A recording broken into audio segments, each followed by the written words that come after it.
Ovdovělý otec se snaží znovu vybudovat svůj život po boku syna, dítěte příliš zraněného na to, aby komukoli důvěřovalo.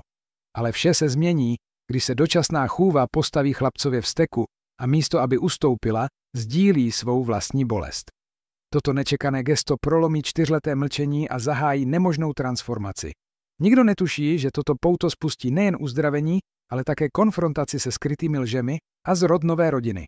Pokud vás tento příběh zaujal, nezapomeňte se přihlásit k odběru našeho kanálu a dejte nám vědět, z jakého města nás sledujete. Pokračujeme. Vila v Masarykově čtvrti v Brně měla vše, co si peníze mohly koupit. Bezchybné zahrady, vyhřívaný bazén, obrovské pokoje s výhledem na Pálavské vrchy. Ale žádný luxus nedokázal zaplnit prázdnotu, která se těmito chodbami táhla od tragédie, která vše změnila. Radek Novák ve svých 36 letech byl úspěšný podnikatel, respektovaný na realitním trhu, ale naprosto ztracený, když šlo o jeho vlastního syna. Michalovi bylo pouhých 8 let a na bedrech nesl břemeno, které by žádné dítě nemělo poznat. Od nehody, která před 4 lety vzala jeho matku, se chlapec změnil k nepoznání. Veselé a láskyplné dítě, které běhalo po zahradách, nahradil uzavřený, výbušný kluk, neschopný důvěřovat jakémukoliv dospělému, který se k němu pokusil přiblížit. Radek viděl, jak se jeho syn stále více vzdaluje, jako by byl na druhé straně propasti, kterou nevěděl, jak překročit. Chůvy přicházely a odcházely. Každá slibovala, že to bude jiné, že má zkušenosti s obtížnými dětmi, že zná moderní výchovné techniky. Vydrželi dny, někdy jen hodiny. Poslední odešla z domu toho samého rána s roztrhanou blůzou a slzami frustrace stékajícími po tváři, poté co Michal na její záda hodil temperové barvy a zamkl se v pokoji. Radek se jí ani nepokusil přesvědčit, aby zůstala. Věděl, že by to bylo zbytečné. Ester, vzdálená sestřenice jeho zesnulé manželky, vše sledovala z okna obývacího pokoje s těžko rozluštitelným výrazem.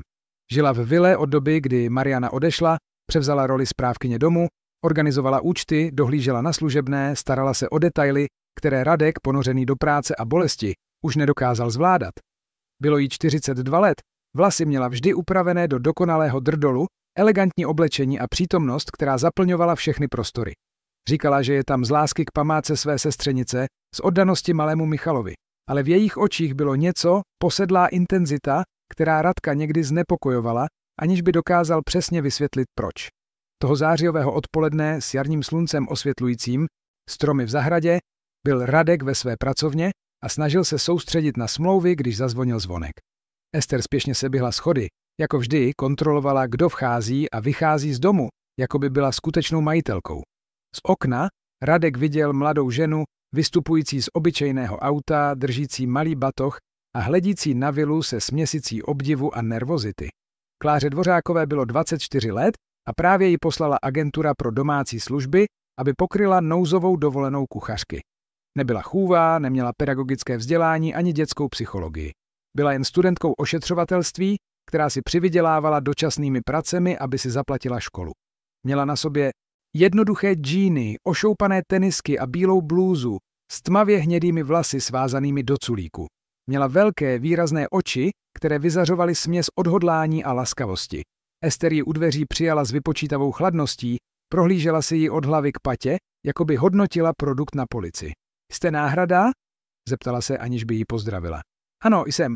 Klára Dvořáková. Přišla jsem dnes pomoct v kuchyni. Agentura mi volala na poslední chvíli. Doufám, že alespoň umíte vařit. Tady neakceptujeme amatérismus. Klára spolknula odpověď, která jí téměř unikla z úst. Potřebovala ty peníze. Školné bylo po splatnosti a každý pracovní den se počítal. Buďte bez obav, udělám, co bude v mých silách. Ester ji zavedla do kuchyně, dala rychlé a strohé pokyny ohledně večeře, která měla být připravena, a odešla, aniž by se ohlédla. Klára se zhluboka nadechla, uvázala si zástěru a začala pracovat. Kuchyně byla obrovská, vybavená nejmodernějšími spotřebiči, tak odlišná od stísněné kuchyně v bytě, který sdílela s matkou a mladší sestrou v brněnském Králově Poli.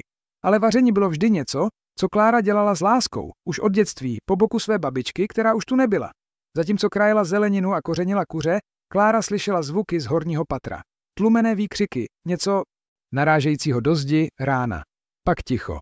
Nepokojně se podívala na strop, ale pokračovala v práci. Nebyl to její problém. Byla jen dočasná, za pár hodin bude pryč. Ale ticho trvalo krátce. Nová rána, silnější, následovaná zuřivým pláčem, který Kláře zmrazil krev v žilách. Nebyl to obyčejný dětský pláč. Byl to výkřik bolesti, zoufalství, někoho, kdo se topil a nevěděl, jak požádat o pomoc. Odložila nůž, otřela si ruce do zástěry a vyšla z kuchyně. Šla po schodech za zvukem, srdce jí bušilo zrychleně. V chodbě v prvním patře uviděla pootevřené dveře s otisky pěstí a kopanců v dřevě. Na vteřinu zaváhala. Nebylo to její místo, ale pláč pokračoval, stále zoufalejší a něco v ní to nedokázalo ignorovat. Klára pomalu otevřela dveře. Pokoj byl zničený. Roztrhané knihy rozházené po zemi, rozbité hračky, záclona stržená z okna. A uprostřed toho všeho, sedící na zemi s koleny přitisknutými k hrudi, byl Michal. Malý, příliš hubený chlapec s rozcuchanými hnědými vlasy a očima zarudlýma od pláče. Držela autíčko tak pevně, že měl prsty bílé a třásl se od hlavy až k patě. Když Michal uviděl Kláru, ještě více se schoulil jako zahnáno zvíře. Jeho oči, které by měly mít nevinnost dětství, byly plné vzteku a strachu.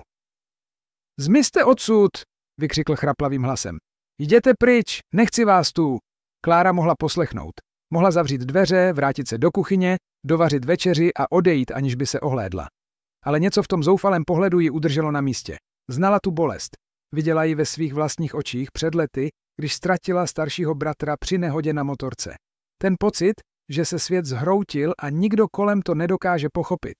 Vešla do pokoje a zavřela za sebou dveře. Michal vyskočil, stále držející autíčko. Řekl jsem, ať jdete pryč. Vím, řekla Klára klidným hlasem, aniž by se přiblížila. Ale nepůjdu. Jste jen další hloupá chůva, kterou si můj otec najal? Nepotřebuji chůvu, nepotřebuji nikoho. Klára se sehnula, aby byla ve výšce očí chlapce, ale udržovala si bezpečnou vzdálenost. Nejsem chůva, jsem jen někdo, kdo přišel pomoct v kuchyni, ale slyšela jsem tě plakat a nedokázala jsem předstírat, že jsem to neslyšela. Michal přimhouřil oči, nedůvěřivě. Všichni předstírají, všichni říkají, že jim na tom záleží, ale nikdo nezůstane, všichni odejdou. Jeho hlas se zlomil u posledního slova a Klára cítila sevření v hrudi. Máš pravdu, lidé odcházejí, i když nechceme. Také jsem ztratila někoho, koho jsem velmi milovala, mého bratra. Bylo mu 19, když se to stalo, a mě 15. Byla jsem tak naštvaná, že jsem zničila všechno ve svém pokoji. Roztrhala jsem fotky, rozbila věci, křičela jsem na všechny, kdo se ke mně pokoušeli přiblížit. Michal na ní hleděl, vztek ustupoval opatrné zvědavosti. A co se stalo? Trvalo mi dlouho, než jsem pochopila, že ničení věcí mi bratra nevrátí a že kolem mě byli lidé, kteří také trpěli, ale já jsem nikoho nenechala se přiblížit. Naučila jsem se, že držet všechno v sobě bolí víc, než to nechat ven. Ale ty jsi byla starší, já jsem jen dítě, nikdo nechápe, co cítím. Klára cítila, jak jí pálí slzy v očích, ale udržela je. Máš pravdu, byla jsem starší, ale bolest se nedívá na věk, Michale. Bolest je bolest, bez ohledu na to, kolik ti je let. Chlapec mrkl, překvapen, že slyší své jméno. Jak víš mé jméno? Slyšela jsem, jak někdo mluvil, když jsem přišla. Michal na dlouhou chvíli stichl, oči upřené na autíčko, které stále držel. Pak tak tichým hlasem, že Klára ho sotva slyšela, zašeptal. Tohle autíčko bylo mé maminky. Ona mi ho dala k mým 4. narozeninám. Byl to poslední dárek, který jsem od ní dostal, než ona. Jeho hlas se vytratil a tělo se mu znovu začalo třást. Klára, jednající jen instinktivně, se pomalu přiblížila a posadila se vedle něj na zem, aniž by se ho dotkla. Máš plné právo cítit vztek, Michale, plné právo plakat, křičet, být zmatený. Nikdo ti nemůže říct, že se mýlíš, když cítíš, co cítíš. Ale všichni chtějí, abych se zlepšil. Chtějí, abych byl hodný, abych poslouchal, abych nedělal nepořádek. Ale já to nedokážu. Snažím se, ale vztek přijde a já ho nedokážu udržet. Tak ho nedrž, nech ho jít. Ale víš, jaký je rozdíl? Můžeš ho nechat jít, aniž bys ublížil sobě a aniž bys ublížil tomu, kdo se ti snaží pomoct. Můžeš plakat, dokud se neunavíš. Můžeš křičet do polštáře. Můžeš mi říct všechno, co cítíš, a já budu poslouchat. Michal na ní pohlédl s výrazem někoho, kdo nevěří tomu, co slyší. Nebudeš na mě křičet? Nebudeš říkat, že jsem nevychovaný? Ne, protože vím, že nejsi nevychovaný, jsi jen zraněný. A pak se v Michalovi něco zlomilo. Autíčko mu vypadlo z ruky a on se vrhl Kláře do náručí, plakal způsobem, jakým neplakal 4 roky. Hluboké, zoufalé vzliky, které vycházely z hlouby jeho hrudi.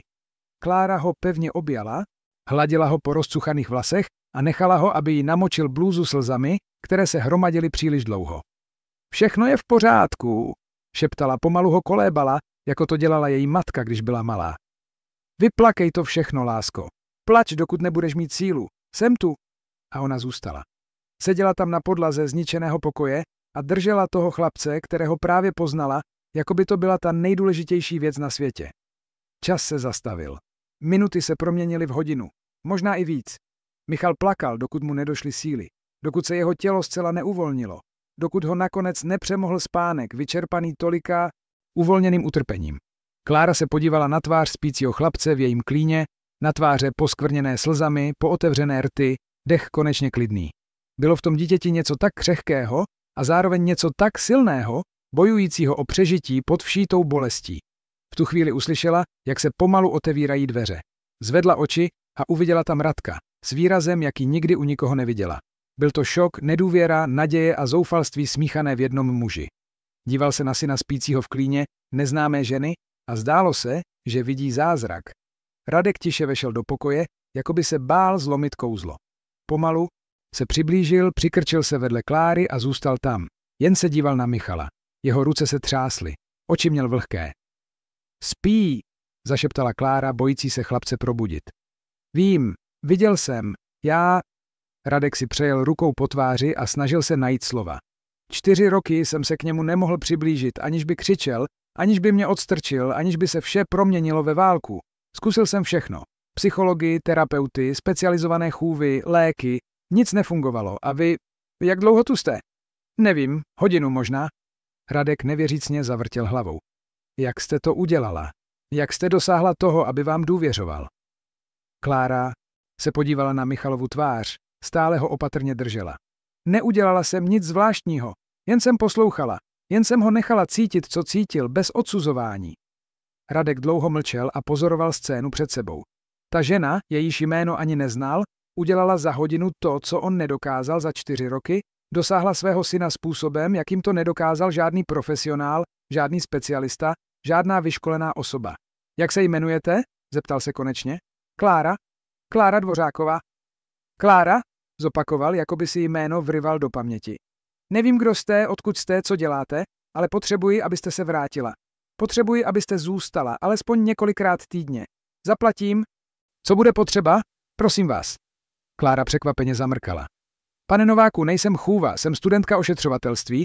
Dnes jsem sem přišla jen pomoct v kuchyni, protože mě agentura zavolala na poslední chvíli. Nemám kvalifikaci na péči o děti. Nezáleží mi na vaší kvalifikaci. Máte něco, co nikdo jiný nedokázal mít. Důvěru mého syna. Je ve vašem náručí, spí v klidu poprvé po letech. To má větší cenu než jakýkoliv diplom. Klára se podívala na chlapce a cítila tíhu odpovědnosti, kterou ta slova nesla. Nevím, jestli jsem na to ta správná osoba. Jste, řekl Radek s naprostou jistotou. Viděl jsem, jak jste se na něj dívala. Viděl jsem, že rozumíte jeho bolesti. Prosím vás, Kláro, není to kvůli mně, je to kvůli němu. Zhluboka se nadechla. Pomyslela na školu, na dočasné práce, na uspěchaný život, který vedla. Ale také pomyslela na chlapce, který stále spal v jejím klíně, na bolest, kterou viděla v jeho očích, na pocit, že možná může něco změnit v něčím životě. Dobře, řekla nakonec, vrátím se, ale nemohu chodit každý den. Mám přednášky, mám jiné práce. 3krát týdně. Zaplatím 3násobek toho, co by vydělala jakákoliv chůva. Vyberete si dny, kdy můžete. Klára pomalu přikývla. Stále zpracovávala rozhodnutí, které právě učinila. Radek opatrně zvedl syna, snažil se ho neprobudit a odnesl ho do postele. Michal se trochu pohnul, ale neprobudil se. Klára vstala, otřela si slzy, které jí spadly, aniž by si toho všimla, a rozhlédla se po zničeném pokoji. Zítra, až se vrátím, mu pomůžu to tu uklidit. Pokud bude chtít. Radek ji doprovodil ke dveřím pokoje a než odešli, jemně ji chytil za paži. Děkuji, že jste neodešla. Klára jen přikývla, nevěděla, co říct. Tiše sešla schody, vrátila se do kuchyně a dokončila přípravu večeře, jako by byla v trancu. Když konečně opustila vilu a nastoupila do autobusu, který ji měl odvést domů, Klára si opřela hlavu o okno a nechala slzy volně téct. Nevěděla, do čeho se pouští. Nevěděla, zda dokáže pomoci tomu chlapci uzdravit se. Nevěděla, zda bude dost silná, aby se vyrovnala s bolestí dítěte, které tak traumaticky ztratilo matku. Ale jednu věc věděla. Teď ho nedokáže opustit. Mezitím ve vile Novákových Ester vše sledovala z dálky, skrytá za dveřmi svého pokoje, se zaťatými pěstmi a tichým vztekem, který v ní rostl.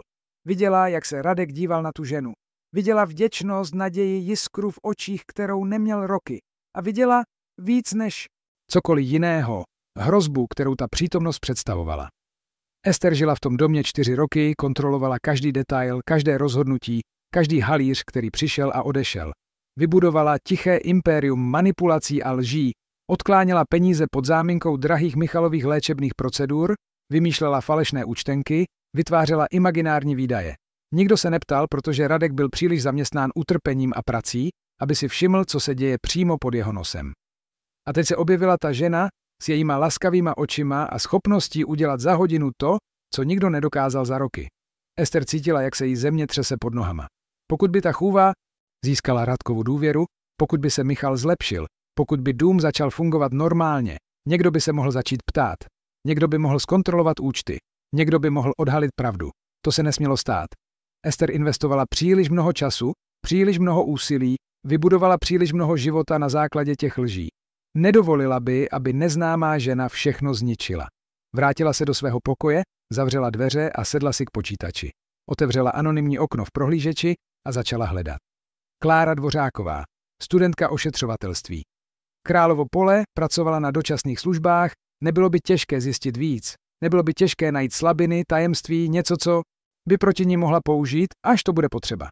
Ester se usmála na obrazovku počítače s chladným a vypočítavým výrazem. Pokud si ta žena myslela, že tam bude vítána, velmi se mýlila. A pokud si Radek myslel, že konečně našel někoho, kdo pomůže jeho synovi, brzy zjistí, že se v tom domě nic neděje bez Estery na svolení. Válka právě začala a Klára netušila, co jí čeká. Následující ráno se Klára vrátila do vily Novákových se sevřeným srdcem a směsicí nervozity a odhodlání. Měla na sobě stejné džíny a jednoduchou blůzu. V batohu nesla několik věcí, které si vzala z domova. Pastelky, papír, dětskou knížku, která patřila jejímu bratrovi. Nevěděla, zda budou užitečné, ale chtěla být připravena na cokoliv. Ester ji u dveří přivítala s úsměvem, který nedosahoval jejich očí. Takže jste přijala Radkovo pozvání.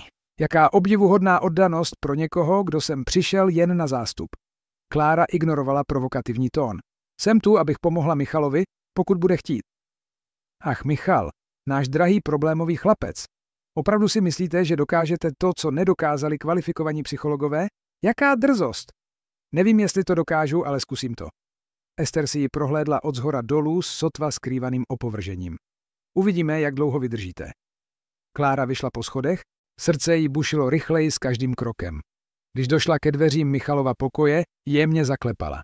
Michale, jsem to já, Klára, můžu dovnitř? Ticho. Pak tichý hlas. Dveře jsou otevřené. Klára vešla a našla chlapce sedícího na zemi, na stejném místě jako včera, obklopeného troskami pokoje. Ale tentokrát neplakal. Jen seděl a díval se na své ruce se ztraceným výrazem. Ahoj, řekla Klára a posadila se vedle něj ve stejné úctivé vzdálenosti jako předtím. Ahoj. Dobře jsi spal? Michal pokrčil rameny. Myslím, že ano. Nepamatuji se, že bych se uprostřed noci probudil křičením, takže to muselo být lepší než obvykle. Klára cítila, jak se jí sevřelo srdce nad tou smutnou odpovědí, pronesenou tak přirozeně. Přinesla jsem pár věcí. Myslela jsem, že bychom si možná mohli uklidit pokoj společně. Ale jen pokud budeš chtít. Michal se podíval na trosky kolem. Proč mi chceš pomoct? Vždyť mě ani neznáš. Klára chvíli přemýšlela o odpovědi. Protože si pamatuji, jaké to bylo být zraněná a cítit, že nikdo nerozumí. A protože věřím, že si zasloužíš mít někoho po svém boku, i kdyby to bylo jen proto, aby mlčel, když slova nepřicházejí. Michal se na ní podíval těma velkýma smutnýma očima a Klára viděla přesný okamžik, kdy se jí znovu rozhodl důvěřovat. Bylo to malé, téměř nepostřehnutelné, ale bylo to tam. Chlapec vzal jednu z roztrhaných knih a začal skládat kousky dohromady.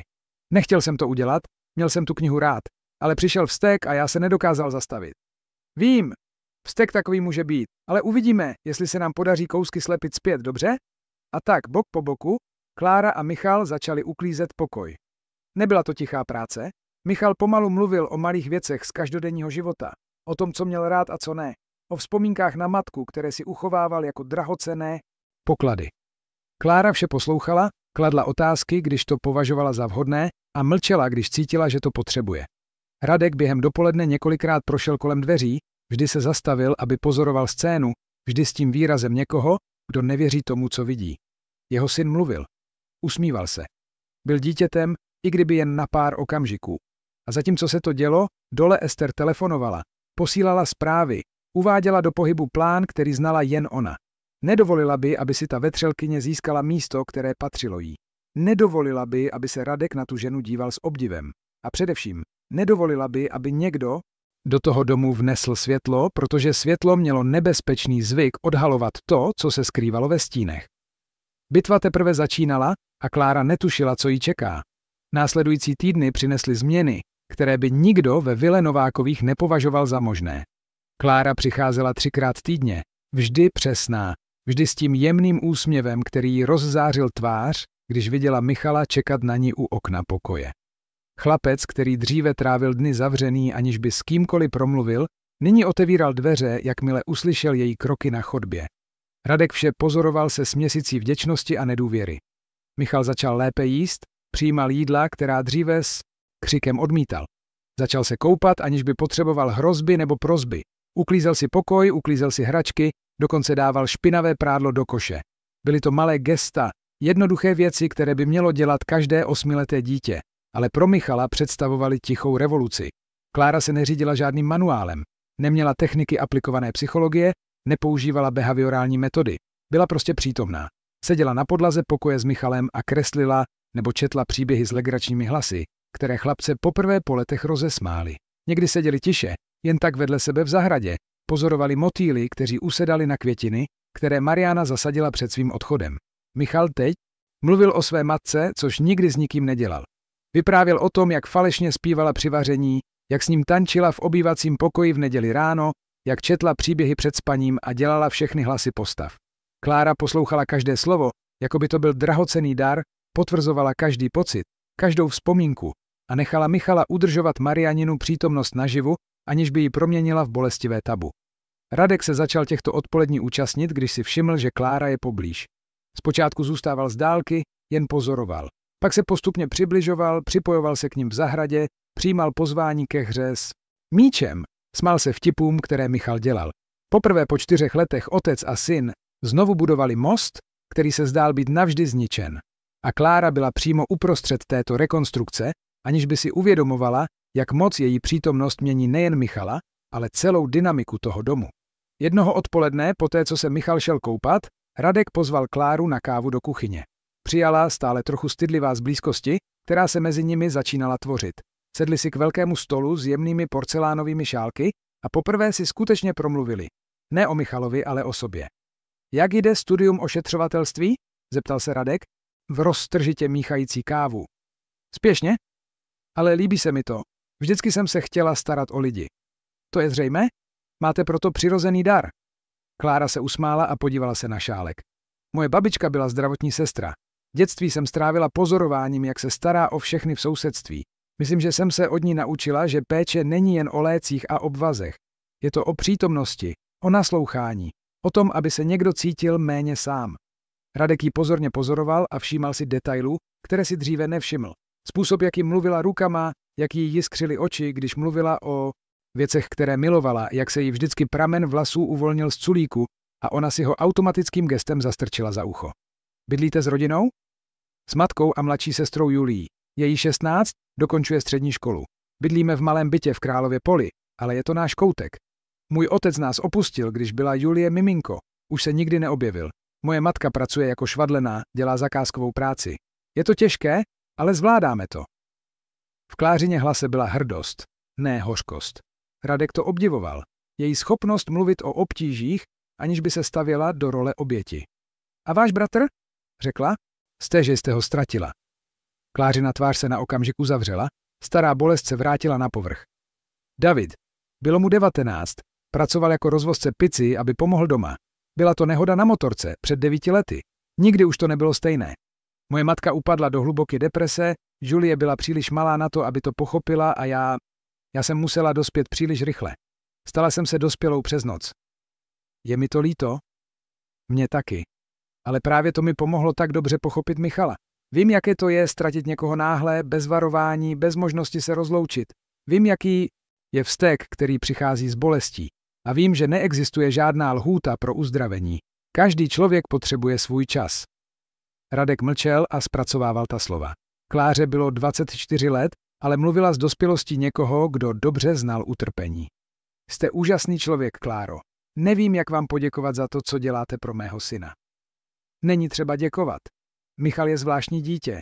Potřeboval jen někoho, kdo se ho nesnažil opravit, protože není rozbitý. Je jenom zraněný. A rány se léčí časem, trpělivostí a láskou. V tu chvíli Michal vešel do kuchyně s mokrými vlasy, v pyžamu superhrdiny a s přirozeností, která Radkovi sevřela srdce, se vrhl Kláře do klína. Vidět syna tak láskyplného, tak uvolněného, byl každodenní zázrak. Kláro, zůstanete na večeři, prosím? Ach, lásko, dnes nemohu. Musím pomoct mamince s nějakými zakázkami, ale vrátím se ve čtvrtek, platí? Slibuješ? Slibuji. Michal ji pevně objal, jako by se bál, že zmizí. Radek viděl Klářin pohled na syna, plný opravdové náklonnosti, a cítil, jak se mu něco pohnulo v hrudi. Něco, co necítil tak dlouho, že téměř zapomněl, jaké to bylo. Z chodby, skrytá za dveřmi, Ester sledovala scénu se zaťatými čelistmi. Viděla, jak se Radek díval na tu ženu, viděla, jak se Michal k ní tiskne. Viděla intimitu, která se rychle a nebezpečně tvořila. V posledních dnech Ester Kláru diskrétně sledovala. Věděla, kde bydlí, znala její denní rutinu, věděla, že jezdí 2 autobusy do vily, měla její fotografie, jak vchází a vychází ze školy. Mluvila se sousedy v Králově Poli, vydávala se za starou rodinnou přítelkyni. Sestavovala kompletní složku a čekala na správný okamžik k použití. Ale když viděla tu scénu, když viděla Michala v jejím klíně, když viděla Radka s tím zamilovaným pohledem, něco se v Ester zlomilo. Nemohla už déle čekat. Musela jednat rychle, než se ta žena příliš zakoření v životě té rodiny. Ester se vrátila do svého pokoje a vzala si telefon.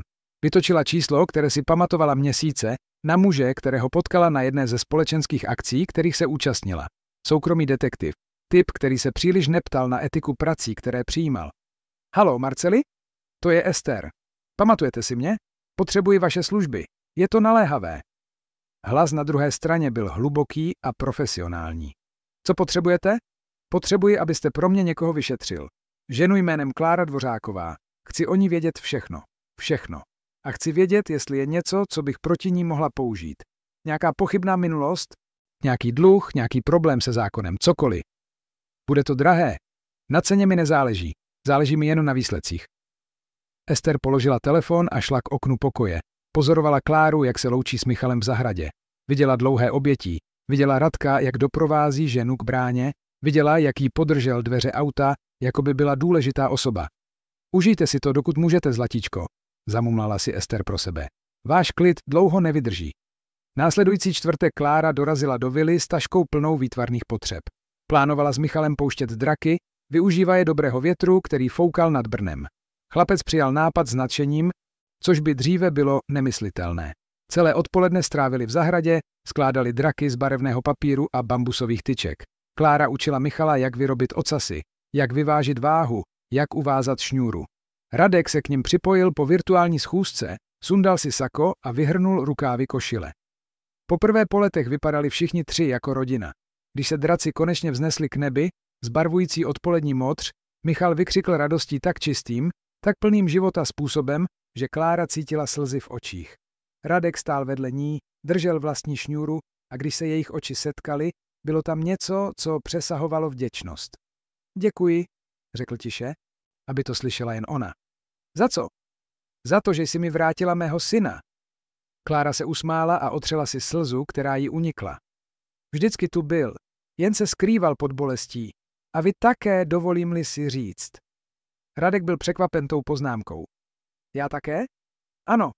I vy jste trpěl sám, všechno jste držel v sobě. Snažil jste se být pro něj silný, ale zapomínal jste se starat sám o sebe. Byla to pravda a Radek to věděl. V posledních 4 letech se vrhl do práce, do povinností, do zoufalých pokusů Michala napravit, ale nikdy se nezastavil, aby zpracoval svou vlastní bolest. Nikdy doopravdy neplakal nad ztrátou Mariany. Nikdy nedovolil, aby se o něj někdo postaral. Jak mě můžete vidět tak jasně? Klára pokrčila rameny a dívala se na draka, který tančil ve větru. Myslím, že poznávám lidi, kteří nesou tíhu světa na svých bedrech, protože jsem to dělala taky. Zůstali tam bok po boku, v příjemném tichu, zatímco Michal běhal po zahradě a smál se, šťastný způsobem, který se před několika měsíci zdál nemožný. Z okna v prvním patře Ester vše pozorovala se zaťatými pěstmi. Marcel jí toho rána zavolal z výsledky vyšetřování. Klára Dvořáková byla přesně to, co se zdálo, pracovitá, čestná žena, bez vážných dluhů, bez kriminální minulosti, bez ničeho, co by se proti ní dalo použít. Bylo to frustrující, ale Ester se nevzdávala snadno. Pokud Kláru nemohla zničit minulostí, zničí ji přítomností. A věděla přesně, jak na to. Toho večera, poté co Klára odešla, Ester pozvala Radka na rozhovor do jeho pracovny, přinesla složku plnou papírů s vážným a znepokojeným výrazem. Radku, musíme si promluvit o něčem choulostivém. Zvedl oči od dokumentů, které kontroloval. Co se děje, Ester? Je to o Kláře. Radkovo tělo se okamžitě napjalo. Co je s Klárou? Nechtěla jsem to sem přinášet, ale bylo by nezodpovědné z mé strany o tom nemluvit. Dostala jsem několik komentářů od ostatních zaměstnankyň domu. Jsou znepokojené její přítomností. Znepokojené? Proč? Ester teatrálně povzdechla, jako by byla skutečně znepokojená. Říkají, že se k vám příliš zbližuje, že se zdá, že má postranní úmysly, že možná používá Michala, aby se k vám, k vašim penězům dostala blíž. Radek vstal ze židle, v očích se mu objevila zlost. To je směšné. Klára taková není. Vím, že tomu chcete věřit, ale zamyslete se, Radku. Objevila se z ničeho nic, během několika hodin si získala vašeho syna. Bez váhání přijala velmi vysoký plat. Nezdá se vám to divné? Nezdá se vám to příliš pohodlné? Klára je upřímná. Vidím to v jejich očích. Vidíte to, co chcete vidět, protože jste zoufalí po někom, kdo pomůže Michalovi. Ale já žiji s lidmi déle, než si myslíte. Znám taktiku, kterou některé ženy používají, aby dosáhly toho, co chtějí. Radek zavrtěl hlavou a odmítal to přijmout. Mýlíte se. Klára není vypočítavá. Ester změnila taktiku a položila složku na stůl. Dobře, Radku, rozumím vaší pozici, ale prosím, buďte alespoň opatrný. Chraňte se, chraňte Michala. Nedovolte, aby osoba, kterou sotva znáte, měla tolik moci nad vašimi životy. Pokud je skutečně taková, jak věříte, že je, nebude se starat o některá opatření. Odešla z pracovny a nechala jedovatá slova ve vzduchu. Radek zůstal sám, díval se na složku, kterou Ester nechala, ale neotevřel ji. Nechtěl živit ty pochybnosti. Důvěřoval Kláře. Důvěřoval tomu, co viděl, co cítil. Ale semeno nedůvěry, jednou zasazené, je těžké úplně vykořenit. Mezitím Klára dorazila domů do bytu v Králově Poli a našla svou matku, paní Reginu, sedící v obývacím pokoji obklopenou látkami a nitěmi. 52letá žena měla šedivé vlasy a ruce stvrdlé od práce, ale úsměv, který jí rozzářil tvář, když uviděla dceru. Jaký byl den to, dcerko? Klára se svalila na pohovku vedle matky a sundala si boty. Bylo to dobré, mami, Michal se každým dnem zlepšuje, dnesko jsme pouštěli draky. Ten chlapec má štěstí, že tě potkal. To já mám štěstí, že jsem ho potkala. Znáš ten pocit, že jsi na správném místě a děláš správnou věc? To je to, co cítím, když jsem tam. Paní Regina se na dceru podívala s něhou a smíšenou starostí. Ale co ty, Kláro? Příliš se upínáš k tomu chlapci, k té rodině. Bojím se, že se zraníš, až to všechno skončí. Proč by to mělo skončit? Protože jsi v jejich životě dočasná, dcerko, jsi chůva. Jednou ten chlapec vyroste, zlepší se a už tě nebude potřebovat. A pak budeš trpět odloučením. Klára stichla a přemýšlela o matčiných slovech. Věděla, že má částečně pravdu, ale něco v ní se bránilo přijmout, že to byla jen práce, jen dočasná fáze. Michal se stal příliš důležitým. A Radek? Zavrtěla hlavou a zahnala nebezpečné myšlenky. Radek byl její šéf. Nic víc. Byl Michalův otec, muž stále truchlící po ztracené manželce. Nesměla zaměňovat jeho vděčnost s něčím jiným. Budu v pořádku, mami. Slibuj. Ale ani Klára zcela nevěřila svým vlastním slovům. Následující dny přinesly větší blízkost mezi Klárou a Radkem. On se jí začal ptát na názor na věci týkající se Michala, ale také na jiné záležitosti. Mluvili o knihách, o filmech, o snech a plánech do budoucna. Společně se smáli hloupým vtipům. Sdíleli úkoly v kuchyni, když Klára zůstávala déle. Michal si všeho všiml s tou ostrou intuicí, kterou děti mají. Viděl, jak se otec díval na Kláru, viděl, jak zčervenala, když se k ní přiblížil. A místo žárlivosti nebo vzteku cítil naději. Naději, že možná jednoho dne by mohli být skutečnou rodinou. Jednoho odpoledne se Michal zeptal Kláry, když spolu kreslili: Kláro, máš ráda mého otce? Téměř upustila sklenici s vodou, překvapená. Samozřejmě, že ho mám ráda, Michale. Tvůj otec je velmi dobrý člověk. To jsem nemyslel. Máš ho ráda tak, jak se lidé mají rádi, když chtějí být spolu? Klára cítila, jak jí zčervenala tvář.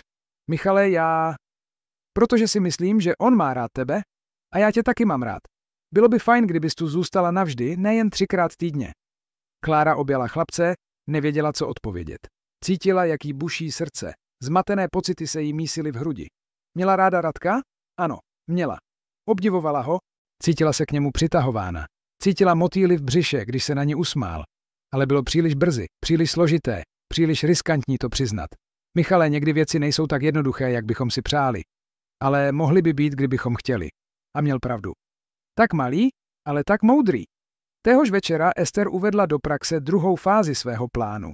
Svolala schůzku se všemi zaměstnankyněmi domu v kuchyni, když věděla, že Radek má důležitý telefonát a Klára odešla. Děvčata, musím s vámi mluvit o něčem vážném. Je to o nové chůvě. 3 ženy, které v domě pracovaly, pozorně pohlédly na Ester. Karla, kuchařka, Jana, uklízečka a Nela, hospodyně. Co je s ní? Zeptala se Nela nedůvěřivě. Nezdá se vám divné, jak se tak rychle zblížila s panem Radkem? Jak tak snadno získává Michalovu důvěru? Mluvila jsem s lidmi, kteří ji znají, a ti mi řekli znepokojující věci. Jaké věci? Karla se naklonila dopředu, zvědavá. Ester stišila hlas, jako by sdílela vážné tajemství. Říká se, že má historii zaplétání se s bohatými muži. Že využívá práci chůvy k tomu, aby se přiblížila k zranitelným vdovcům. Že to už zkoušela dříve v jiných rodinách. Bylo to samozřejmě všechno lež. Ale Ester věděla, že fámy, jednou zasazené, rostou sami. Vážně? Jana vykulila oči. Ale ona vypadá tak slušně. Nejhorší jsou vždycky ty, kteří vypadají slušně. Dávám na ní pozor a vy byste taky měli. Cokoliv divného uvidíte, okamžitě mi to řekněte. Musíme chránit tuto rodinu. Zaměstnankyně přikývly a už začaly na Kláru pohlížet jinýma očima, s nedůvěrou. Ester se spokojeně usmála. Půda byla připravena. Brzy nastane čas zasadit poslední ránu. Mezitím Radek ležel v posteli ve svém pokoji a nemohl usnout. Přemýšlel o Kláře, o jejím úsměvu, o tom, jak se starala o Michala, o lehkosti, kterou vnesla do domu. Přemýšlel, jak dlouho se necítil, tak živý, tak zaujatý někým, tak natěšený probudit se ráno a vědět, že tam bude. Ale také přemýšlel o slovech Ester. O nedůvěře, kterou zasela. Bylo možné, že Klára měla postranní úmysly?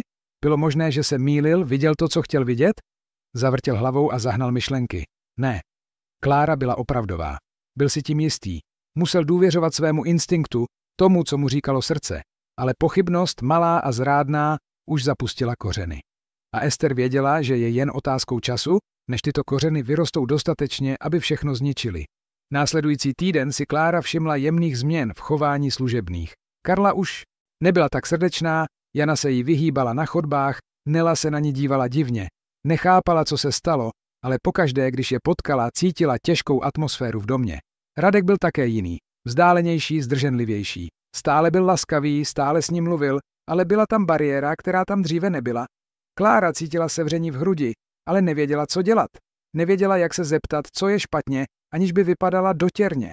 Jen Michal zůstával stejný, přitisknutý k ní, šťastný, každým dnem se zlepšoval. A kvůli němu se Klára stále vracela, i když cítila, že se něco mění, i když tušila, že se na obzoru formuje bouře. Ester, spokojená s atmosférou nedůvěry, kterou vytvořila, se rozhodla, že je čas jednat. Ale potřebovala něco konkrétního, něco nespochybnitelného. Nestačilo zasít pochybnosti. Potřebovala důkaz, který by Kláru jednou provždy zničil. A tak, kráčeje tichým odpolednem chodbami vily, Ester prošla kolem dveří starého pokoje Mariány. Pokoj byl zamčený od jejího odchodu, zachován přesně tak, jak byl poslední den. Radek neměl odvahu do ničeho zasahovat, čelit té bolesti. Ester měla kopii klíče. Vešla do tichého pokoje, pokrytého prachem, zmrzlého v čase. Šla k toaletnímu stolku a otevřela šperkovnici, kterou Mariána používala. Uvnitř, mezi náhrdelníky a náramky, bylo to, co hledala. Pár diamantových náušnic. Cenné, jedinečné, nezaměnitelné. Patřily Marianině babičce, byly rodinnou památkou. Ester vzala jednu náušnici a cítila její váhu v ruce. Usmála se. Bylo to dokonalé. Naprosto dokonalé. Náušnici si strčila do kapsy a vyšla z pokoje, znovu zamkla dveře. Teď už jen zbývalo počkat na správný okamžik. Okamžik, kdy Klára poleví. Okamžik, kdy by mohla tu náušnici umístit někam, kde by ji definitivně inkriminovala. Past byla připravena.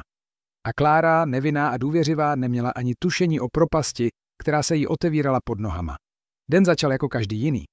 Klára dorazila do vily ráno, přinášejíc materiály pro novou aktivitu s Michalem, sázení semínek slunečnic v zahradě. Chlapec na ní netrpělivě čekal na verandě, už v botách a zahradních rukavicích, které patřily jeho matce. Kláro, trvalo ti to, myslel jsem, že už nepřijdeš. Zasmála se a rozcuchala mu vlasy. Jak bych mohla chybět na našem zahradnickém dni? Přinesla jsem speciální semínka, která mi dala kamarádka ze školy. Jsou to obří slunečnice, mohou dosáhnout 2 metrů výšky. Michal vibroval nadšením. Radek, který pozoroval z okna pracovny, cítil, jak se mu sevřelo srdce dojetím. V posledních měsících viděl, jak se jeho syn znovu rodí před jeho očima. A to vše díky té ženě s jemným úsměvem a očima plnýma světla. Pochybnosti, které Ester zasela, tam stále byly, malé a vytrvalé, ale Radek se je snažil ignorovat. Pokaždé, když viděl Kláru s Michalem, pokaždé, když s ním mluvil a viděl upřímnost v jejich očích, věděl, že nemůže věřit fámám. Klára byla skutečná, byla dobrá, byla vším, co on a Michal potřebovali. Ale Ester byla trpělivá a toho dne, po týdnech pečlivé přípravy, uvedla svůj plán do akce. Klára strávila celé dopoledne v zahradě s Michalem, kopala díry, sázela semínka, zalévala půdu. Mluvili o tom, jak by bylo skvělé vidět květiny růst, o tom, jak se slunečnice vždy otáčejí ke slunci, o naději a nových začátcích. Michal byl tak šťastný, že i Radek sešel dolů, aby se k nim připojil, sundal si sako a zašpinil si ruce od hlíny po boku syna. Byl to dokonalý okamžik. Všichni tři spolu, smějící se, pracující bok po boku, vypadající jako skutečná rodina. Klára cítila, jak jí srdce přetéká štěstím, sounáležitostí, láskou k těm 2 lidem, kteří se pro ní stali tak důležitými. Když skončili, bylo už skoro poledne. Klára šla do koupelny v přízemí umýt si ruce a batoh nechala v obývacím pokoji, jako vždy. Byl to jednoduchý, černý, starý batoh s ošoupanými zipy a opraveným popruhem. Nosila v něm jen to nejdůležitější. Peněženku, mobil, láhev s vodou, nějaké materiály pro aktivity s Michalem. Ester čekala, dokud Klára nezmizí na chodbě. Pak rychlými a přesnými pohyby vzala batoh, otevřela boční kapsu a vložila dovnitř diamantovou náušnici, kterou ukradla z Marianina pokoje. Všechno zase zavřela, vrátila batoh přesně tam, kde byl, a vrátila se na své pozorovací místo s bušícím srdcem plným adrenalinu. Past byla připravena. Teď už jen stačilo stisknout spoušť.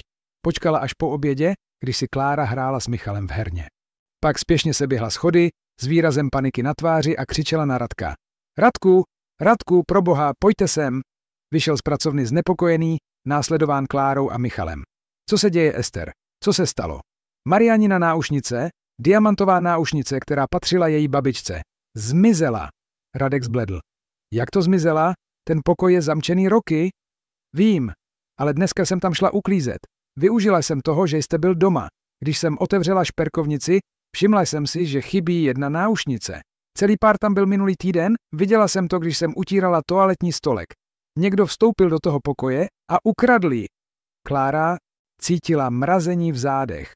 Bylo něco špatně na té situaci, něco vypočítavého v Esterině hysterii. Jste si jistá, že tam byla minulý týden? Zeptal se Radek, snažil se zachovat klid. Naprosto. Vím, že tam byla, Radku. Někdo v tomto domě tu náušnici vzal. To je absurdní, řekla Nela, která se objevila přitahována křikem. Nikdo tady není zloděj.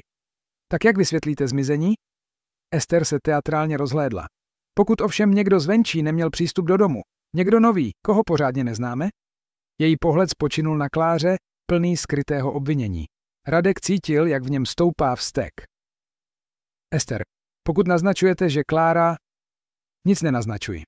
Jen říkám, že musíme prohledat dům. Pokud ji nikdo tady nevzal, pak ta náušnice stále někde je. Pokud ji ovšem někdo neodnesl pryč, samozřejmě. Klára cítila, jak se jí třesou nohy. Věděla přesně, kam to směřuje. Nic jsem nevzala, řekla pevným hlasem navzdory strachu. Nikdy jsem do toho pokoje nevstoupila, nikdy jsem se nikomu do věcí nehrabala. Takže vám nebude vadit, když prohledám váš batoh, že ano? Ester už se pohybovala směrem k obývacímu pokoji. Jen abychom si byli jisti. Ester, to je urážka, řekl Radek. Klára není zlodějka. Vím, ale pokud to opravdu nevzala, nebude mít problém ukázat, že u sebe nic nemá, že ano? Je to jen proto, abychom rozptýlili veškeré pochybnosti. Klára se podívala na Radka a viděla váhání v jeho očích. To vteřinové váhání, ten okamžik pochybnosti, který nedokázal úplně skrýt. A bylo to, jako by se jí země propadla pod nohama. Dobře, řekla schvějícím se hlasem. Můžete prohledat. Nemám co skrývat. Ester vzala batoh s sotva skrývaným triumfálním úsměvem. Otevřela hlavní přihrádku, prohrabala se věcmi, pak otevřela boční kapsu a vytáhla z ní diamantovou náušnici. Následné ticho bylo ohlušující. Klára zůstala paralyzovaná, dívala se na ten lesklý předmět, o kterém neměla ponětí, jak se tam dostal. Její mozek odmítal zpracovat to, co viděla. Ne, zašeptala. Ne, to není možné, já nikdy, vidíte? Ester zvedla náušnici, aby ji všichni viděli. Celou dobu byla v jejím batohu. To jsem tam nedala, Klára vykřikla, panika ji ovládla. Někdo mi to podstrčil, přísahám, že jsem se té náušnice nikdy nedotkla. Michal začal plakat a držel Kláru za paži. Ona nic neudělala, Klára není zlodějka, někdo lže. Radek stál nehybně, díval se z náušnice na Kláru s výrazem šoku a zmatku. Chtěl jí věřit, opravdu chtěl, ale důkaz byl tam, nespochybnitelný, v Esterině ruce. Radku, prosím, Klára se k němu otočila, oči plné slz. Musíš mi věřit, nikdy bych to neudělala. Někdo mi tu náušnici dal do batohu. Kdo by to udělal? Zeptala se Ester rozhořčeně. Proč by vás chtěl někdo obvinit? Nevím, ale přísahám, že jsem to nebyla já. Radek si přejel rukou po tváři, zjevně rozpolcený. Klára viděla, jak otevřel ústa, aby promluvil. Viděla váhání, viděla, že neví, komu má věřit. A ta vteřina pochybnosti stačila, aby jí rozbila srdce na 1000 kousků. Opravdu si myslíte, že jsem to udělala? Zeptala se zlomeným hlasem. Po všem? Po všech těch měsících? Myslíte si, že jsem schopná krást? Nevím, co si myslet, Kláro. Důkaz může být podvržený. Někdo mi to podstrčil. Nebo lžete, řekla Ester s falešným smutkem. Rozumím, Radku. Je těžké přijmout, že nás podvedl někdo, komu jsme důvěřovali. Ale fakta jsou jasná. Klára se rozhlédla kolem, viděla tváře Nelly, Karly a Jany. Všechny se na ní dívali s nedůvěrou, s lítostí, se zklamáním. Nikdo jí nevěřil. Nikdo nestál na její straně. Kromě Michala. Chlapec se jí vrhl před, roztáhl ruce, jako by ji mohl ochránit. Mýlíte se, všichni. Klára by to nikdy neudělala, je hodná, stará se o mě. Michale, synu. Radek se pokusil přiblížit, ale chlapec ustoupil. Ne, jste nespravedliví. Obvinujete ji, aniž byste ji pořádně poslouchali. Jste stejní jako všichni ostatní. Nikomu nevěříte. Synova slova zasáhla Radka jako úder. Klára se sehnula, aby byla ve výšce Michala a sevřela mu tvář do dlaní. Michale, lásko, poslouchej, musím teď odejít. Ne, nemůžeš, slibovala jsi, že zůstaneš. Vím, že jsem slíbila, ale někdy se věci nevyvíjejí tak, jak bychom si přáli. Budeš v pořádku, slyšíš? Jsi silný, jsi odvážný. Nechci být silný bez tebe, potřebuji tě.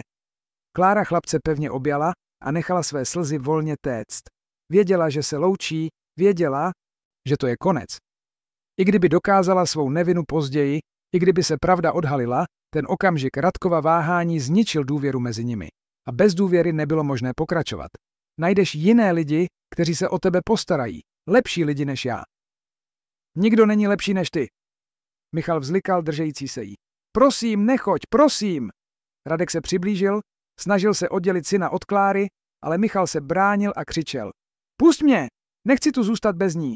Nenávidím tě, nenávidím vás všechny. Michale, prosím, nenávidím. Klára se dokázala vyprostit z obětí, vstala s třesoucíma se nohama a vzala si batoh. Naposledy se podívala na Radka a viděla zmatek, bolest, pochybnosti v jeho očích. Nikdy jsem tu náušnici nevzala, řekla s veškerou důstojností, kterou dokázala shromáždit. A to, že mi nedokážete věřit, mi říká vše, co potřebuji vědět. Odešla z vily, aniž by se ohlédla, i když Michalovi výkřiky zněly chodbami, i když jí srdce pukalo v hrudi. Nastoupila do autobusu a plakala, aniž by se starala o lidi, kteří se dívali. Dorazila domů a zavřela se v pokoji, kde se konečně mohla úplně zhroutit. Paní Regina a Julie se jí snažili utěšit, ale Klára byla neutěšitelná. Plakala celé hodiny, pro Michala, pro Radka, pro všechno, co vybudovala a viděla se zhroutit během několika minut. Ve vile Novákových zavládl chaos. Michal byl mimo kontrolu, zamčený v pokoji, ničil vše, co mu přišlo pod ruku. Házel hračky proti zdi, trhal obrázky, které udělal s Klárou, strhával prostěradla z postele. Křičel a plakal, volal po ní. prosil, aby se vrátila. Radek se několikrát pokusil vstoupit do pokoje, ale Michal ho nepustil. Házel na něj věci, křičel, že ho nenávidí, že mu nikdy neodpustí. Otec zůstal za dveřmi, poslouchal, jak se jeho syn ničí a cítil se jako ten nejhorší člověk na světě. Michale, prosím, otevři dveře, musíme si promluvit. Nechci s tebou mluvit, poslal si ji pryč, nevěřil si jí. Synu, já... Jdi pryč, nech mě na pokoji, nepotřebuji tě, nepotřebuji nikoho. Radek si opřel čelo o dveře, slzy mu konečně stékaly. Znovu selhal. Po měsících, kdy viděl, jak se jeho syn zlepšuje, viděl světlo na konci tunelu, všechno zničil svým váháním, svou nedostatkem víry. Ester vše pozorovala z chodby s ledovým uspokojením. Perfektně to fungovalo. Klára byla pryč, Michal se opět stane neovladatelným a Radek už nikdy nikomu nebude důvěřovat. Dům byl opět v jejich rukou. Ale pak Michal přestal křičet. Přestal rozbíjet věci. Přestal plakat. A to ticho bylo ještě děsivější než všechen předchozí hluk. Radek otevřel dveře náhradním klíčem a našel syna sedícího na podlaze zničeného pokoje s prázdnýma očima, objímajícího autíčko, které mu dala matka. Nereagoval, když se k němu otec přiblížil. Nereagoval na nic. Michale, synu? Ticho.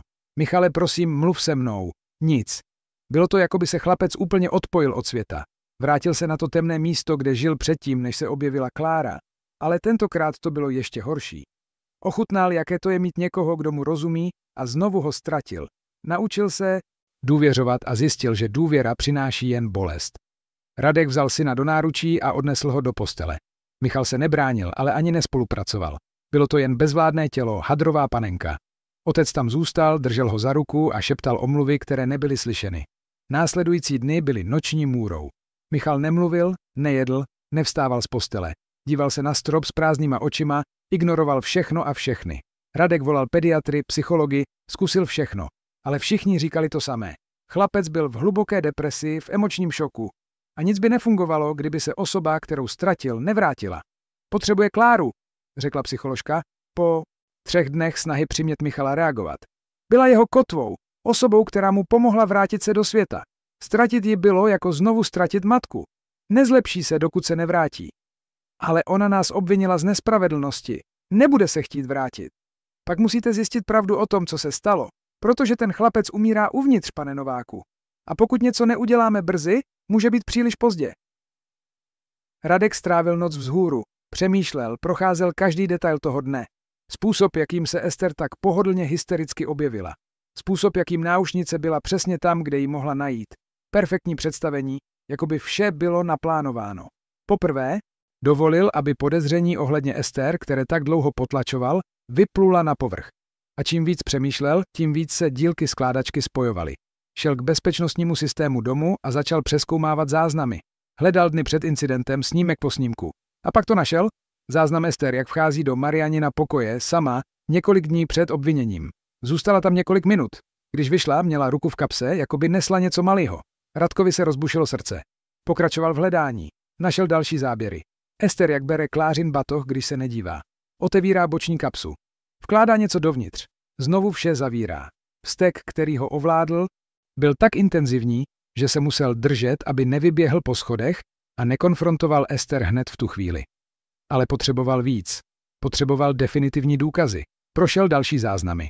Našel audionahrávky rozhovoru, který Ester vedla se služebnými, šířila fámy o Kláře.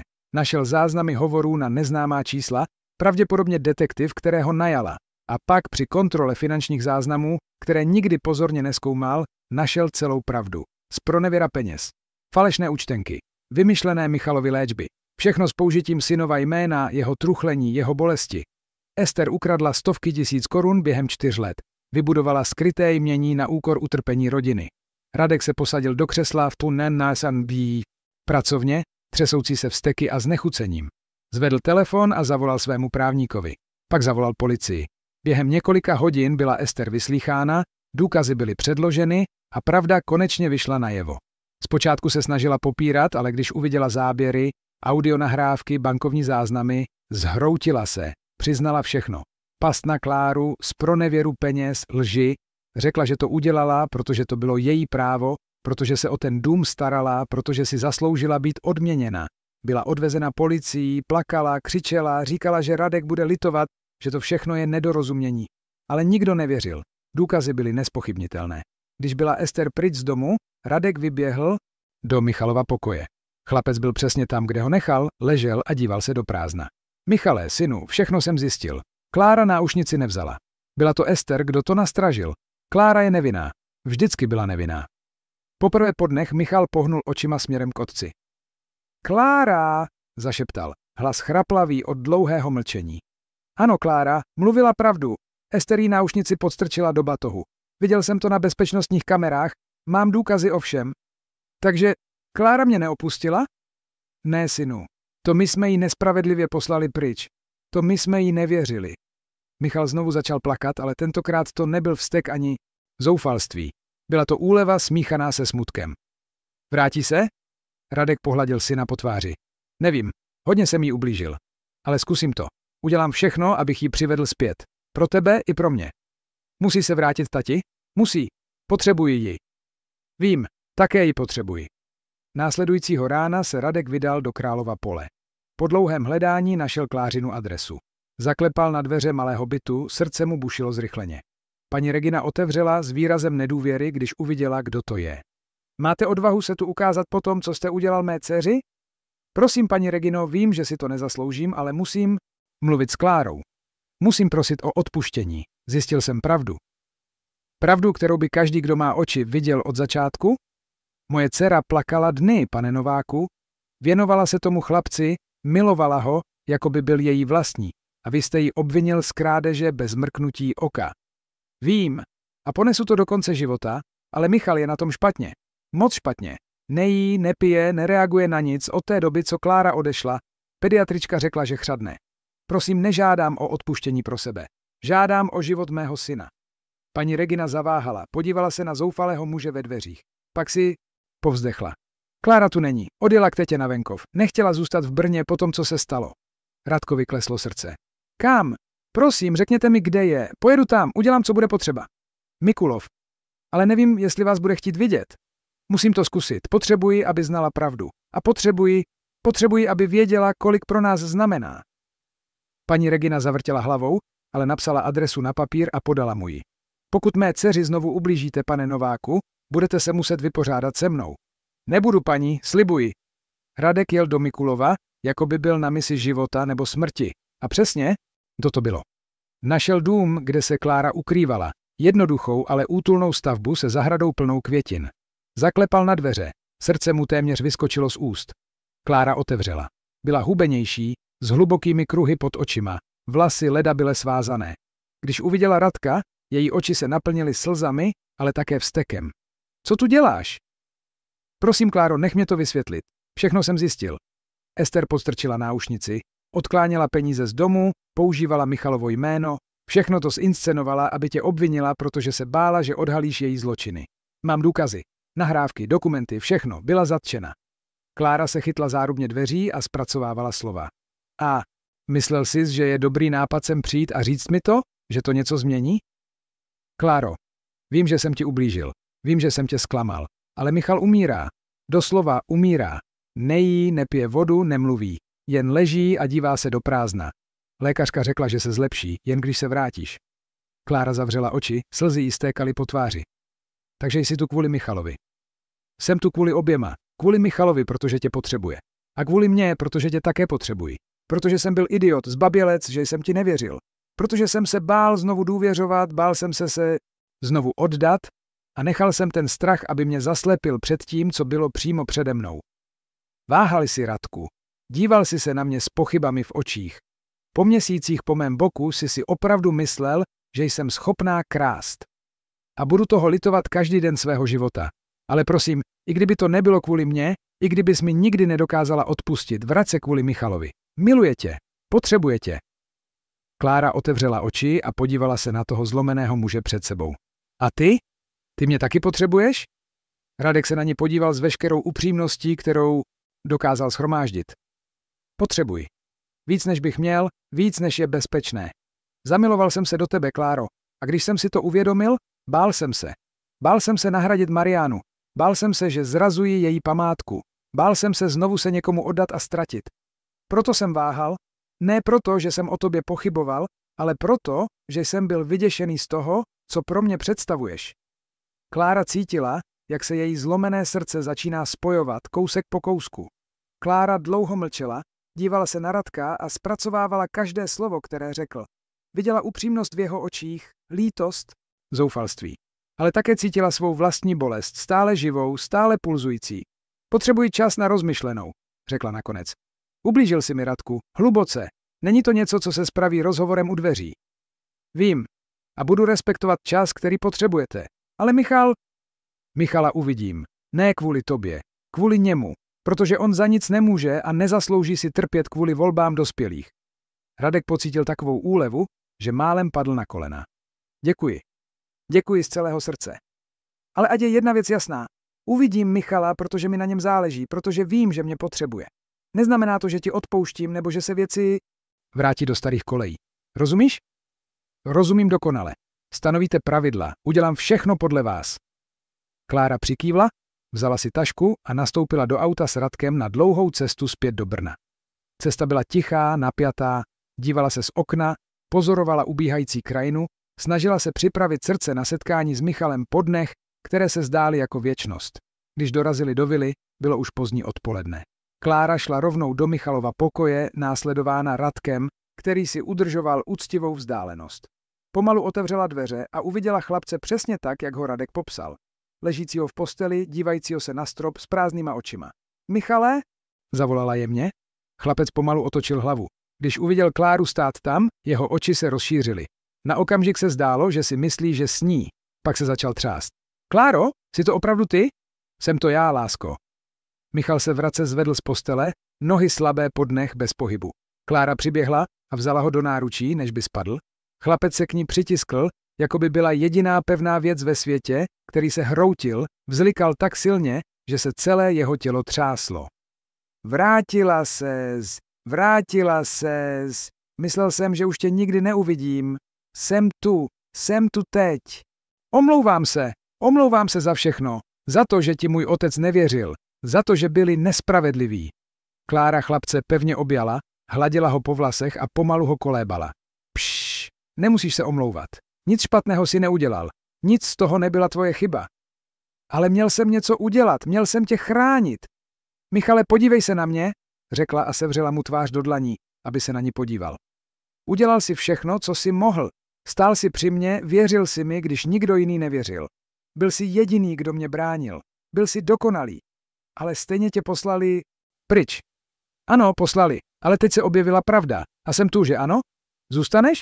Slibuješ, že už neodejdeš? Klára se podívala na Radka, který stál ve dveřích se slzami v očích.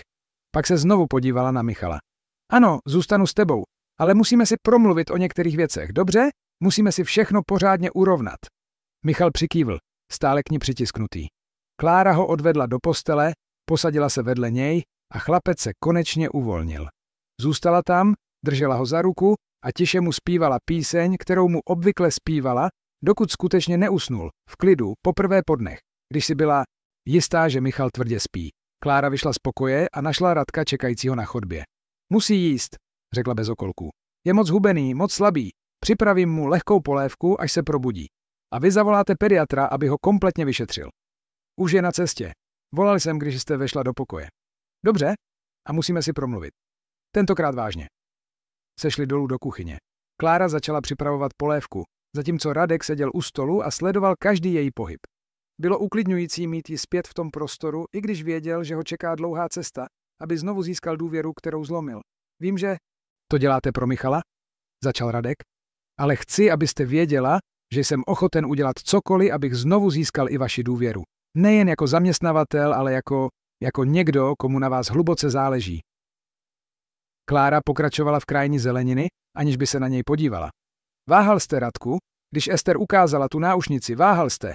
A vím, že to byla jenom vteřina, ale ta vteřina mi ukázala, že hluboko uvnitř jste mi úplně nedůvěřoval.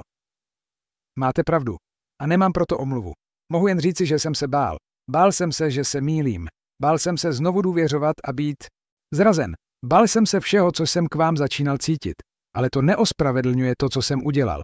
Nic to neospravedlňuje. Rozumím strachu. Také se bojím. Bojím se oddat se někomu, kdo si mě nemusí vážit, kdo mě může odhodit, když se mu to bude hodit. Proto potřebuji, abyste pochopil jednu věc. Vrátím se k péči o Michala, protože mě potřebuje. Ale co se týče nás dvou, jakékoliv možnosti něčeho víc, potřebuji, abyste si to znovu získal. Od nuly. Radek přikývl a přijal podmínky. Udělám to. Každý den tak dlouho, jak bude potřeba. Dokážu, že mi můžete důvěřovat. Pediatrička dorazila o hodinu později a provedla kompletní vyšetření Michala. Diagnostikovala dehydrataci, lehkou podvýživu a extrémní emoční stres. Předepsala vitamíny, doporučila psychologickou péči a především řekla, že Klára je nejlepší lék, jaký ten chlapec mohl mít. V následujících dnech Klára zavedla nový režim. Přicházela ráno, zůstávala s Michalem do pozdního odpoledne, ale udržovala si profesionální odstup od Radka. Chovala se k němu zdvořile, odpovídala na jeho otázky ohledně syna, ale už nebyly ty dlouhé rozhovory v kuchyni, už nebyly sdílené smíchy, už nebylo té intimity, která existovala dříve. Radek respektoval její prostor, ale nevzdával se. Nechával jí milé vzkazy, aby je našla. Květiny v autě, když odcházela. Malá gesta, která ukazovala, že na ní myslí. Klára předstírala, že si toho nevšímá, ale její srdce se každým dnem trochu obměkčovalo.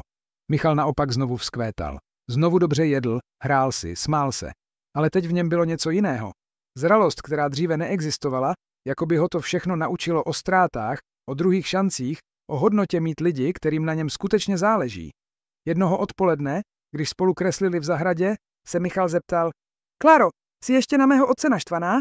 Pečlivě promyslela odpověď. Nejsem naštvaná, jen jsem opatrná. Co znamená být opatrná? Znamená to, že se nechci znovu zranit, takže si dávám čas, abych si byla jistá věcmi. Michal odložil pastelku a podíval se na ní těma velkýma očima, které byly příliš moudré na jeho věk. On tě miluje, víš? Vidím, jak se na tebe dívá, a taky vidím, že ty ho máš ráda. Tak proč nenecháš věci být jednodušší? Klára se smutně usmála. Protože někdy musí být věci nejdřív těžké, aby pak byly opravdu dobré. Už si mu odpustila? Otázka Kláru zaskočila. Stichla a skutečně o tom přemýšlela. Odpustila Radkovi? Zlost pominula, to byla pravda. Rozuměla jeho straně, rozuměla jeho obavám. Ale odpustit? Skutečně tak, aby to umožnilo nový začátek? Víš, Michale, myslím, že ano. Myslím, že jsem odpustila, jen jsem se bála to přiznat. Chlapec se spokojeně usmál a vrátil se ke kreslení, jako by vyřešil velký problém. Toho večera Klára zůstala déle, protože Michal ji požádal, aby mu přečetla pohádku před spaním. Když chlapec konečně usnul, sešla dolů a našla Radka v obývacím pokoji pracujícího na notebooku. Můžu s tebou mluvit? Zeptala se. Okamžitě zavřel počítač, netrpělivě. Samozřejmě, vždycky. Klára se posadila na pohovku naproti němu a sbírala odvahu. Chci, abys věděl, že chápu, proč si ten den váhal. Chápu strach. Nejistotu, trauma ze ztráty manželky tak náhle. Chápu, že znovu důvěřovat musí být pro tebe děsivé. Radek na ní upřeně hleděl, neodvažoval se jí přerušit. A chci, abys také věděl, že jsem ti odpustila. Opravdu. Ne proto, že jsi mě přesvědčil květinami a krásnými vzkazy, ale proto, že jsem si uvědomila, že se všichni mýlíme, když se bojíme. A ty jsi byl vyděšený, že se znovu otevřeš, že znovu pocítíš. Kláro! Nech mě dokončit. Odpustila jsem ti, ale to neznamená, že jsem připravena vrhnout se po hlavě do čehokoliv mezi námi. Stále potřebuji čas. Potřebuji vidět každý den, že jsi se opravdu změnil, že mi důvěřuješ, že mě neopustíš, až se věci znovu zkomplikují. Radek vstal a šel si sednout vedle ní. Udržoval si úctivou vzdálenost. Dokážu to každý den a jestli to potrvá měsíce, roky, celý život, nezáleží na tom. Stojíte za čekání. Kláře se naplnily oči slzami. Jen se mě nevzdávej, dobře? I když budu obtížná, když budu stavět zdi, když budu mít strach, nevzdávej se. Nikdy. Slibuji. A pak se poprvé po týdnech objali. Nebylo to romantické obětí, bylo to obětí dvou zraněných lidí, kteří v sobě našli útěchu. Bylo to obětí nového začátku, naděje, druhých šancí. Následující měsíce byly dobou pomalé a pečlivé rekonstrukce. Klára byla oficiálně zaměstnána jako Michalova chůva, nyní s podepsanou smlouvou, výhodami a všemi právy. Ale byla mnohem víc než jen chůva. Byla součástí rodiny, i když to nahlas ještě nepřiznala. Radek dodržel svůj slib. Každý den dokazoval, že si zaslouží její důvěru. Konzultoval s ní důležitá rozhodnutí, žádal o její názor, svými činy ukazoval, že si ji váží. Už nikdy neváhal, už nikdy nepochyboval. Když se objevily problémy, mluvili spolu, řešili je společně. A postupně, aniž by si přesně uvědomili, kdy se to stalo, se vzdálenost mezi nimi zmenšovala. Rozhovory v tisítkům kuchyni se vrátily, ale teď byly hlubší, pravdivější. Společné večeře se staly tradicí. Michal zářil, když viděl, jak se ti dva baví, věděl, že jeho rodina se formuje novým a krásným způsobem. Jednoho prosincového večera, poté co uložili Michala ke spánku, Radek pozval Kláru na procházku do zahrady. Vánoční světla svítila na stromech a vytvářela magickou atmosféru. Chci ti něco ukázat, řekl a zavedl ji tam, kde před měsíci zasadili slunečnice. Květiny vyrostly obrovské, vysoké, krásné, otáčely se tam, kde každé ráno vycházelo slunce. Pamatuješ, když si Michalovi řekla, že slunečnice se vždy otáčejí ke světlu? Zeptal se Radek. Pamatuj. Ty jsi světlo tohoto domu, Kláro. Jsi světlo Michalova života a mého taky. Strávil jsem 4 roky v temnotě, myslel jsem, že už nikdy neuvidím slunce. Ale ty jsi přišla a všechno si osvětlila. Kláře se rozbušilo srdce. Radku, vím, že stále obnovujeme důvěru. Vím, že se stále bojíš a že si to musím každý den získávat. Ale chci, abys věděla, že tě miluji. Miluji tvou něžnou povahu, tvou sílu, tvou schopnost vidět krásu tam, kde ostatní vidí jenom bolest. Miluji, jak se staráš o mého syna, jak jsi z našeho domu znovu udělala domov. A budu tě milovat po zbytek svého života, ať jsi připravená to slyšet nebo ne. Klára teď plakala, ale byly to dobré slzy. Já tě taky miluji, zašeptala. Milovala jsem tě měsíce, ale tak moc jsem se bála to přiznat. Bála jsem se, že budu odmítnuta, že nebudu dost dobrá, že budu jen dočasná náhrada. Radek jí opatrně sevřel tvář do dlaní, jako by byla ta nejcennější věc na světě.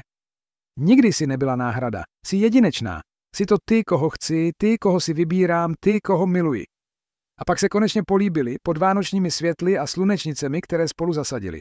Byl to polibek plný slibů, nových začátků, uzdravení. Byl to polibek 2 lidí, kteří prošli bolestí a našli lásku na druhé straně. Z okna pokoje Michal vše pozoroval s obrovským úsměvem na tváři. Jeho plán zafungoval. Dokázal přimět ty 2, aby přiznali, co bylo zřejmé každému, kdo měl oči. Jeho rodina byla znovu úplná, ale zcela novým způsobem. Nebylo to nahrazení matky, kterou ztratil, ale získání někoho, kdo se rozhodl ho milovat bez závazku, jen proto, že chtěl. Následující rok byl plný štěstí. Klára se přestěhovala do vily ne jako zaměstnankyně, ale jako Radkova partnerka a Michalova mateřská figura. Chlapec prosperoval způsoby, které by si nikdo nedokázal představit. Vrátil se do školy, našel si přátelé, účastnil se aktivit. Stále měl těžké dny, okamžiky, kdy se stýskalo po matce, ale teď měl pevnou síť podpory, která ho držela. Rodina také vzdala hold Mariáně, udržovala její památku zdravým způsobem. Klára se nikdy nesnažila vymazat minulost ani zaujmout její místo. Místo toho ctila to, kým Mariána byla, povzbuzovala Michala ke sdílení vzpomínek a tak vytvářela most mezi minulostí a přítomností. Paní Regina a Julie se také staly součástí jejich života. Nedělní večeře ve vile, všichni pohromadě, smějící se, vyprávějící příběhy. Klářina matka konečně mohla zpomalit s prací, protože Radek trval na tom, že jí finančně pomůže.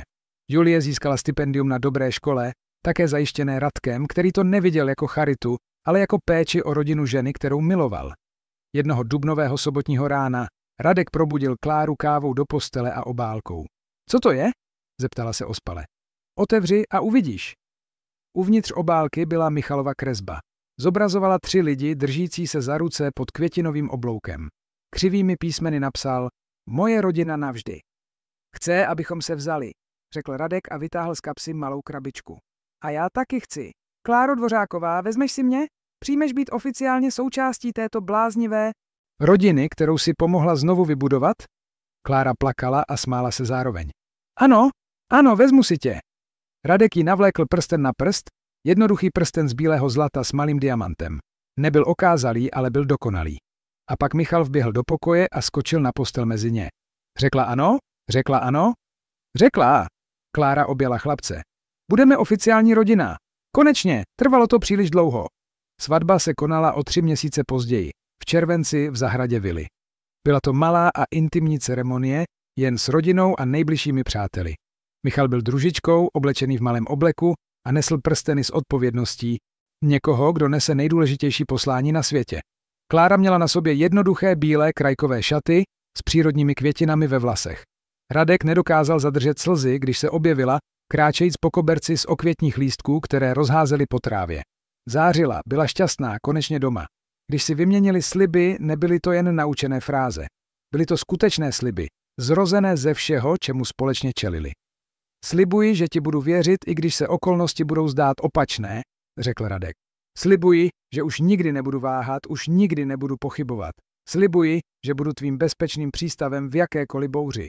Slibuji, že tě budu milovat, ne navzdory tvým jizvám, ale spolu s nimi, řekla Klára.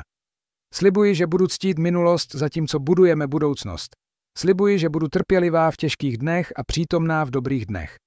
Michal plakal, paní Regina plakala, i ti nejtvrdší přátelé měli slzy v očích.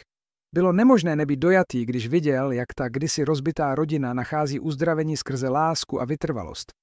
Oslava byla jednoduchá, ale radostná. Hudba, tanec, vynikající jídlo připravené Karlou, která teď Kláru zbožňovala, poté co pochopila, jak jí Ester manipulovala. Staré zaměstnankyně, Jana a Nela, tam byly také a upřímně se omluvili, že uvěřili lžím. Když nastala noc a hosté odešli, Radek, Klára a Michal zůstali v zahradě, leželi na trávě a dívali se na hvězdy. Děkuji, řekl Michal najednou. Za co, lásko? Zeptala se Klára. Za to, že jsi se nás nevzdala. Za to, že jsi se vrátila, i když jsi měla plné právo odejít a už se nikdy neohlédnout. Za to, že jsi mě naučila, že je možné být znovu šťastný, i když ztratíš někoho, koho miluješ. Klára objala chlapce, srdce jí přetékalo. Děkuji i tobě. Za to, že jsi byl dost odvážný, abys nechal někoho nového vstoupit do svého srdce. Za to, že jsi mi dal šanci, když jsi měl všechny důvody nikomu nedůvěřovat. Radek objal oba, cítil klid, který nepoznal roky. Jeho rodina byla úplná, ne tak, jak si kdysi představoval, ale ještě krásnějším způsobem, protože byla vybrána, vědomě budována den za dnem. O 6 měsíců později, jednoho lednového rána, se Klára probudila s nevolností. Zpočátku si myslela, že snědla něco, co jí nesedlo. Ale když nevolnost přetrvávala týden, rozhodla se udělat test. A tam to bylo, jasné a zřetelné. 2 růžové čárky. Byla těhotná. Nejprve to řekla Radkovi, který byl tak dojatý, že několik minut nemohl mluvit. Pak to společně řekli Michalovi, s trochou obav, jak bude reagovat. Chlapec, nyní 9letý a mnohem zralejší, se podíval na ultrazvuk, který mu ukázali, a usmál se tím nejupřímnějším možným způsobem. Budu starší bratr. To je super. Můžu pomoct s péčí o miminko? Samozřejmě, lásko. Bude to tvůj bratříček nebo sestřička? Myslíš, že maminka Mariána je nahoře šťastná kvůli mně? Kláře se naplnily oči slzami. Michal stále nazýval Mariánu maminkou a jí začal říkat maminka Klára nebo jen Klára, což jí naprosto vyhovovalo. Nikdy nechtěla vymazat Marianinu památku, jen přidat svou vlastní lásku do života toho chlapce. Jsem si jistá, že je moc šťastná, Michale, a moc hrdá na úžasného chlapce, kterým si se stal. Těhotenství probíhalo klidně. Michal byl okouzlen, když viděl, jak Kláře roste břicho, každý den mluvil s miminkem, říkal, že bude nejlepší bratr na světě. Radek byl příliš opatrný. Chtěl, aby Klára nevyvinula žádnou námahu, což jí někdy dráždilo, ale vždy jí to rozesmálo. V září se narodila krásná holčička. Pojmenovali ji Sofie Mariana na počest Michalovy matky, způsobem, který udržoval její památku naživu bez tíhy nebo smutku. Když Michal poprvé držel svou sestřičku, s veškerou opatrností světa, Klára a Radek věděli, že udělali všechno správně. Ahoj, Sofie, zašeptal Michal k miminku. Jsem tvůj starší bratr. Budu se o tebe starat navždy. Naučím tě všechno, co vím. Budu tě chránit.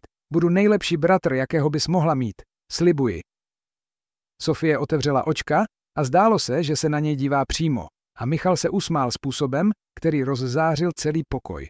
Toho večera, když Sofie spala v kolébce, Michal ležel ve své posteli a snil o všech věcech, které by svou sestru naučil. Radek a Klára zůstali vzhůru, objímali se a přemýšleli o všem, čím prošli. Kdo by to byl řekl, že ano, řekl Radek. Že z toho hrozného dne, kdy jsme tě nespravedlivě obvinili, vzejde tohle všechno. Někdy si myslím, že jsme museli projít vším tím, abychom si vážili toho, co máme teď. Abychom pochopili, že důvěra se buduje každý den, že pravá láska přežije bouře, že rodina není jen o krvi, je o volbě. Tolik si mě naučila, Kláro.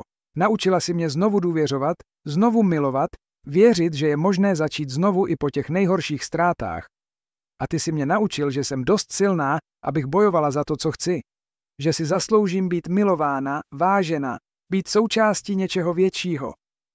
Na chvíli stichli, jen si užívali klid toho domu, který Viděl tolik bolesti, ale teď byl plný lásky.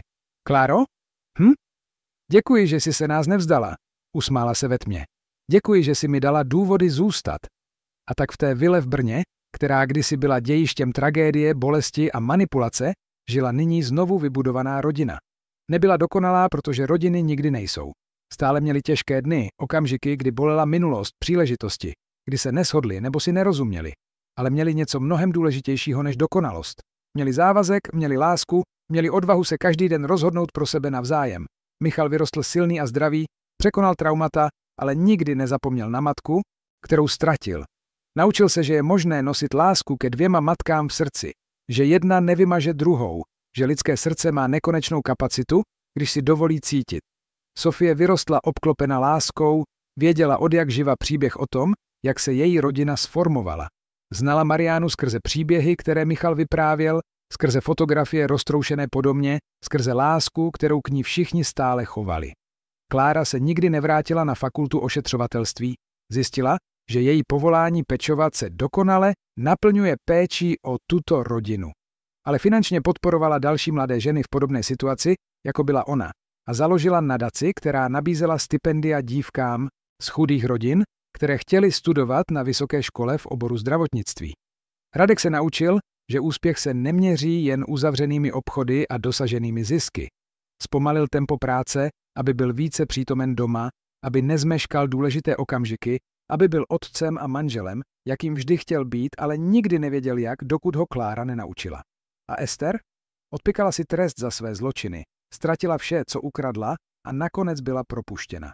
Několikrát se pokusila o kontakt, prosila o odpuštění, ale Radek a Klára se rozhodli, že některé mosty je lepší nechat spálené.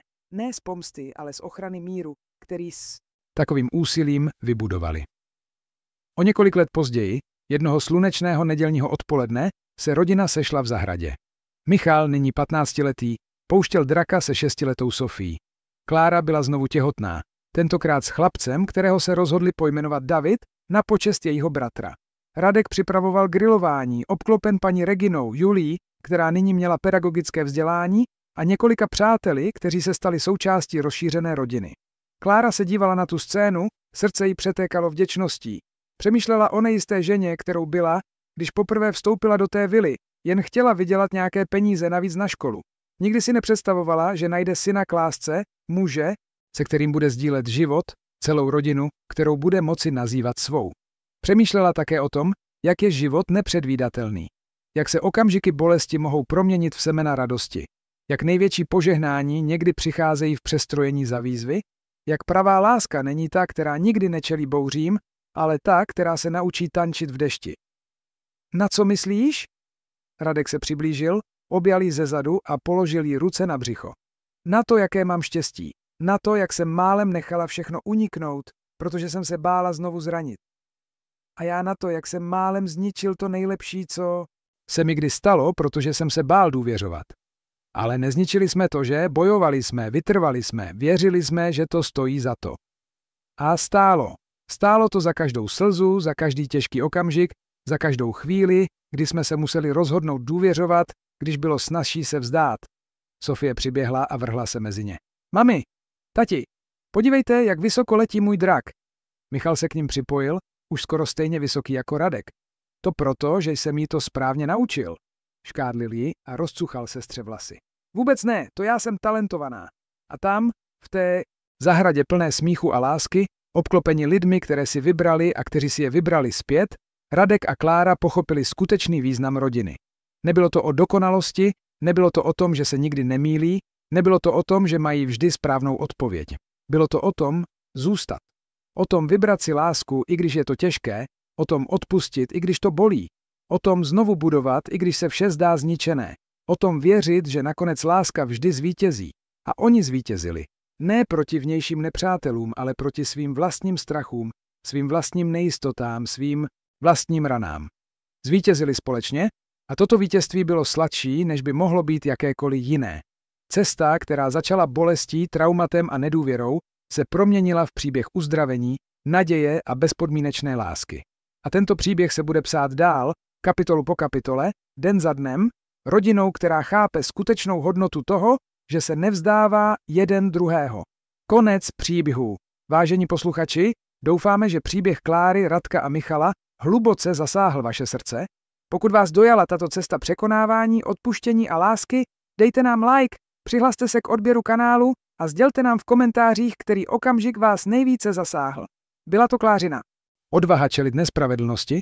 Byl to okamžik, kdy Michal konečně mohl znovu důvěřovat? Nebo to byla Radkova vytrvalost znovu získat lásku, kterou málem ztratil?